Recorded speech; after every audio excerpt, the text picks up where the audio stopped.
আইপিএলে মুস্তাফিজুর রহমানের সেরা মৌসুম কোনটি?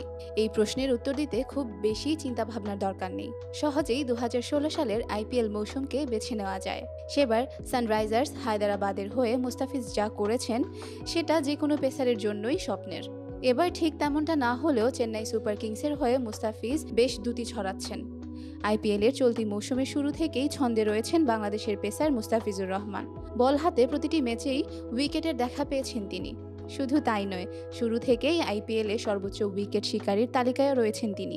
এমনকি বেশ কয়েকবার পার্পল ক্যাপের মর্যাদাও পেয়েছেন। ৮টি ম্যাচে ১৪টি উইকেট নিয়ে এখন পর্যন্ত আইপিএলে যৌথভাবে সর্বোচ্চ উইকেট শিকারী বাংলাদেশের এই পেসার। উইকেটের হিসাবে চলতি মৌসুমকে নিজের সেরা মৌসুম বানানোর সুযোগ মুস্তাফিজের সামনে। ২০১৬ সালে সানরাইজার্স হায়দরাবাদের হয়ে ১৬ ম্যাচে ১৭টি উইকেট নিয়েছিলেন মুস্তাফিজ, অর্থাৎ ১৭ উইকেট ছুঁতে এবার তার প্রয়োজন মাত্র ৩টি উইকেট, ছাড়িয়ে যেতে প্রয়োজন ৪টি। কাজটা মুস্তাফিজের জন্য কঠিন। পাঞ্জাব কিংসের বিপক্ষে ম্যাচ দিয়ে মুস্তাফিজের এবারের আইপিএলের অধ্যায় শেষ হচ্ছে।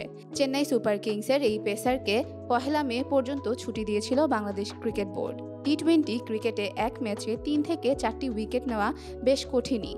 তবে খেলাটা চেন্নাই হওয়ায় কিছুটা আশা দেখতে পারেন মুস্তাফিজ ভক্তরা। এবারের মৌসুমে ৫ ম্যাচ খেলে চেন্নাইয়ের এম.এ. চিদাম্বরম স্টেডিয়ামে ১১টি উইকেট নিয়েছেন মুস্তাফিজ। সর্বশেষ ম্যাচেও উইকেট নিয়েছেন ২টি। মুস্তাফিজ আজ উইকেট না পেলে এটি হবে উইকেটের হিসাবে যৌথভাবে তার দ্বিতীয় সেরা মৌসুম।